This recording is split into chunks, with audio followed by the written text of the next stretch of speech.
Now once again, I know what some of you are thinking. Shouldn't there be a video on the Abu Dhabi Grand Prix today, or at least here, right now? And look, I know. Don't tell me I don't know, because I know. Simple reason is that I'm once again doing Hyundai esports work, and that's going to have me up until 4 AM on Monday morning, and I want to go to bed at some point. So this has been done in preparation of me staying up until the small hours of Monday morning. So in lieu of McLaren getting their first Constructors title since 1998, and I'm taking a massive gamble saying that right here and right now, I hope this will do. There are plenty of people in Formula 1 who have what we would call a journeyman career, where they never seem to be in one spot for more than a single season and might end up coming and going from multiple teams, whether that's because of performance, budget, or because there's always somebody else, to quote Jackie Stewart. And one of the most obvious examples of a journeyman career is that of Martin Brundle. If there's a team on the grid, there's a chance that he drove for them at some point in his career. Okay, don't take that bit literally, but it's not that far from the truth. In a 12-year career between 1984 and 1996, he drove for 8 teams, a couple of them twice, those being Tyrrell, Zakspeed, Williams, Brabham, Benetton, Ligier, McLaren and Jordan. Now Brundle has a career that I need to look at some point because he gets a lot of stick from newer fans because he never won a Grand Prix. But when you understand the reason why he never won a Grand Prix, it makes his career even more impressive. Although, if you want to talk journeyman careers, check out this guy. This is Jefferson Lewis, a man who's had more clubs than Tiger Woods. He became a bit of a meme on the football shows. Whenever he scored, Jeff Stelling would go, "And it's a goal for Jefferson Lewis, the former Risborough Rangers, Tame United, Aylesbury United, Oxford United, Woking, Gravesend and Northfleet, Forest Green Rovers," basically listing every club up to the point in time that they're currently in, and he would end it with Maidenhead United and Lincoln City player with another goal. Banter. But back to F1, we're going to be going back in time to the end of the 1990s and into the beginning of the 2000s, because I was recently reminded of a driver that seemed to be at a different team every year, but in fact, he didn't really have that much of a career at all. Well, I say not much of a career, but it certainly wasn't particularly long in terms of being on a race grid. That man is Pedro de la Rosa. Before Alonso and Sainz, Spanish Formula 1 fans had de la Rosa, and Pedro had been through quite the unorthodox path to get to Formula 1 because while most guys start in karts, he started with remote control cars, and then got involved in Formula Ford in Spain where he became the champion. He then moved to the British Formula Ford series, which at the time was highly prestigious and stacked full of talent. Unfortunately, I can't find any results to show you who he was up against, but Formula Ford in those days was an important stepping stone up to Formula 1, before the FIA decided they wanted to consolidate everything into F4, 3, 2 and 1. But on top of this, Pedro went on to win the British and European Formula Renault series, and Formula Renault 2.0 as it became around the latter part of the 2000s as a kind of side series to Formula 3, was also stacked with drivers at one point. In just 2008 alone, there was Valtteri Bottas, Daniel Ricciardo, James Calado, Alex Sims, the late Henry Surtees, Jean-Eric Verne, Antonio Felix da Costa, Roberto Merri, Daniel Zampieri and Tristan Valtier, to name quite literally some. After this, Pedro went to Japan and participated in Japanese Formula 3, which he won. He also came third at Macau in 1995. In 1997, he won the Formula Nippon series, and that got the attention of Eddie Jordan, who hired him to be Jordan's test driver, for 1998 that is. Which actually, now I think about it, explains the Repsol logos on the car that year. The 1998 Jordan has to be one of my favourite Formula 1 cars of all time, and not because of the fact a certain Damon Graham Devereaux Hill was driving it that year. When you're 7, a bright yellow car with a Hornet painted on the nose is cool. When it goes on to win a race, it's even cooler. After a single season as test driver, it was on to Arrows. With Frentzen joining Hill for 1999, there was no seat available, and Pedro wanted to prove himself in an actual race seat. Arrows held a 4-way shootout to select its drivers for 1999. In that 4-way shootout were Mika Salo and Pedro Diniz, so the 1998 drivers, and Pedro and Torana Suke, or just Tora, Takagi.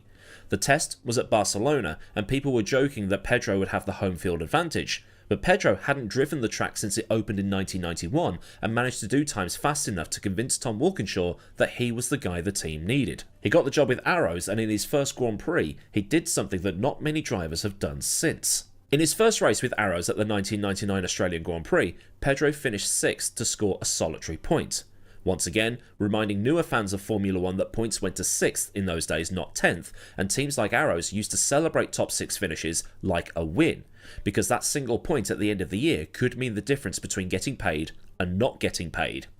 Arrow's lack of budget and reliability problems meant that Pedro could have been on for much more over the course of that season.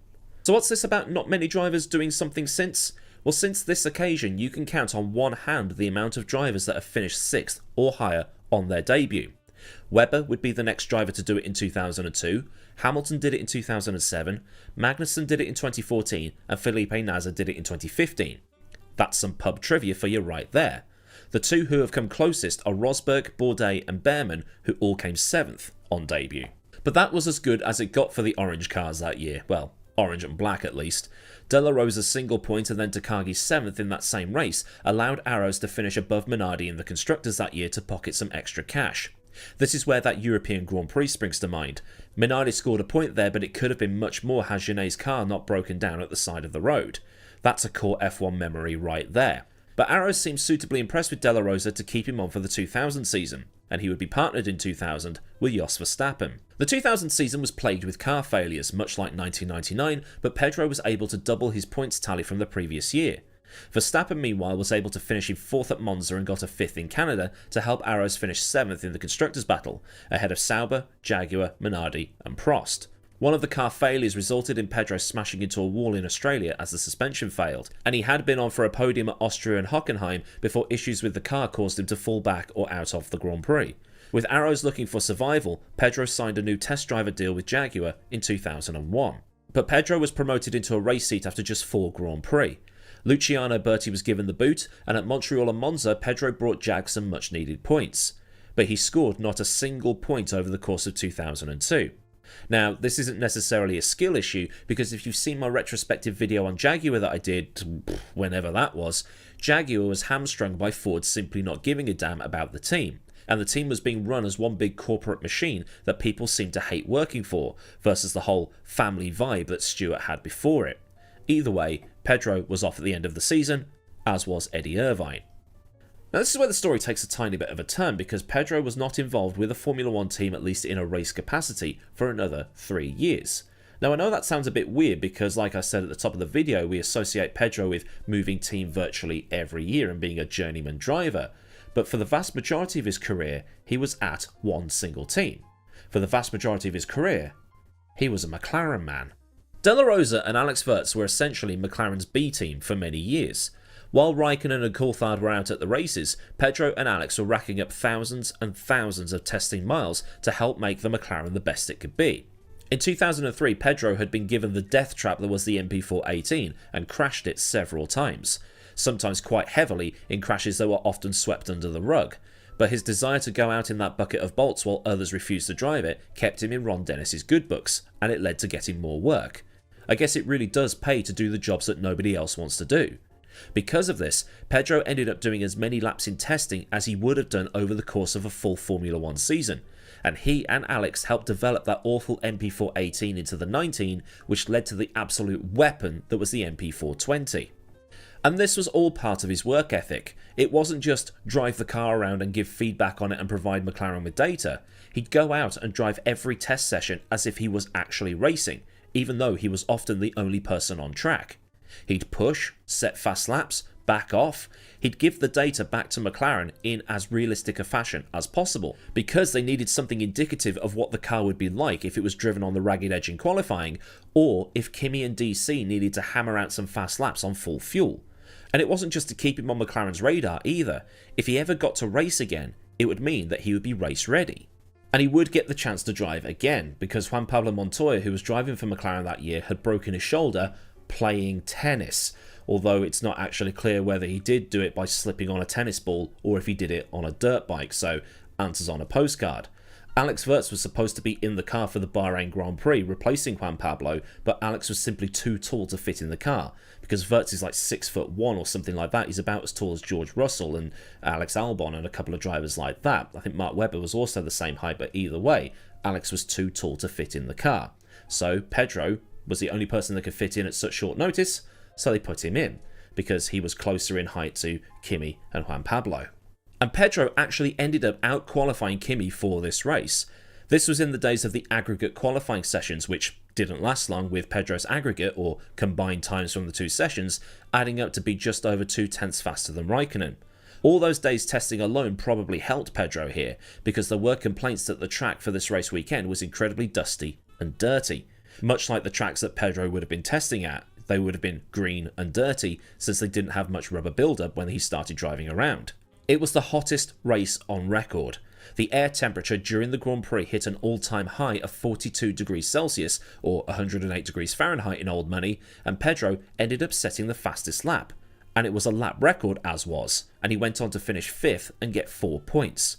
Now, Raikkonen was 3rd in this race, but considering this was Pedro's first competitive race in almost 3 years, not bad. Not bad at all, especially considering Kimi Raikkonen was in the other car. Wirtz would be in the car for San Marino, where he managed to score a podium, so Pedro was back to testing once again. But in 2006, he got another opportunity and got to do a lot more races because Montoya had now left the team. To add to this, Wirtz had gone to Williams in 2006 to be their test driver, so it was Pedro and Gary Paffett that were McLaren's test team at this point. Montoya quit Formula 1 after the United States Grand Prix, so McLaren had a seat to fill with somebody else. Pedro was given the nod for the French Grand Prix and then got the nod again for the German Grand Prix. The issue was, there was never a set, you're in for the rest of the season type of thing like it has been recently with, say, Liam Lawson or somebody like that. Pedro described it as being like a passport. Okay, you can come in for this, and you can come in for this, getting the stamps on the passport every time. But at the Hungarian Grand Prix, everything came up trumps for his best result of his career. The full race has been covered in its own dedicated video, how Jenson Button came through the field to win in tricky conditions. It was a race where Alonso retired with an iffy rear wheel after a stop. Kimi arse-ended one of the Toro Rossos trying to lap it, and the Michael ended up retiring from the Grand Prix. But he was then classified 9th because he completed 90% of the race, and got moved up into 8th thanks to a post-race disqualification applied to Kubica. An amended result that was seen as being a bit convenient at the time. And actually, there were a few times where people thought Ferrari International Assistance was back. That's probably a video for the future. The one thing that goes under the radar is that Pedro finished 2nd in that race. He started 4th after Jenson's engine penalty, qualifying about 6/10 slower than Kimi, but he stayed on the road where all the big names went off. And because of the sort of higgledy-piggledy race, it meant he was in this little bubble in between Button and Heidfeld, who came 3rd. Pedro didn't exactly put in the drive of a lifetime, he simply kept the car on track, which can be as effective as being rapid. But in the background it was still this, okay, you're in for this race, okay, you're in for this race, okay, you're in for this race, from Ron Dennis. Because at the Italian Grand Prix weekend, some kid called Hamilton won the GP2 title. So this was a bit of a problem for McLaren. Their junior driver had just won GP2, so there might have been an opportunity for him to drop into a Formula 1 car for the rest of the season. But McLaren decided against it, putting Pedro in for the remaining races, which was probably the best idea. But McLaren did put the two drivers, Lewis Hamilton and Pedro de la Rosa that is, up against each other at Silverstone for a test session, which was Lewis's first proper run in an F1 car, and Pedro, being more experienced, was faster, but Hamilton was on used tyres. They put fresh tyres on for Hamilton's second run, and he started pumping in fastest lap after fastest lap after fastest lap after fastest lap. And it was at that moment Pedro went, okay, I'm not getting the drive for 2007. This kid is clearly quicker, and this kid's clearly going places. So for 2007, Pedro would once again be the test driver, and it would be Alonso and Hamilton for 2007. Pedro said that if he was in Ron Dennis's shoes, he'd have done the same, but the relationship between Alonso and Hamilton broke down. On top of this, there was the whole business with Spygate, a video I need to do in the future because it's an interesting topic to talk about. And some would say that Fernando still has a chip on his shoulder about the whole 2007 season. A chip so big that not even Gavin from Autoglass could fix it. And Pedro's emails back and forth were used in evidence in that whole affair.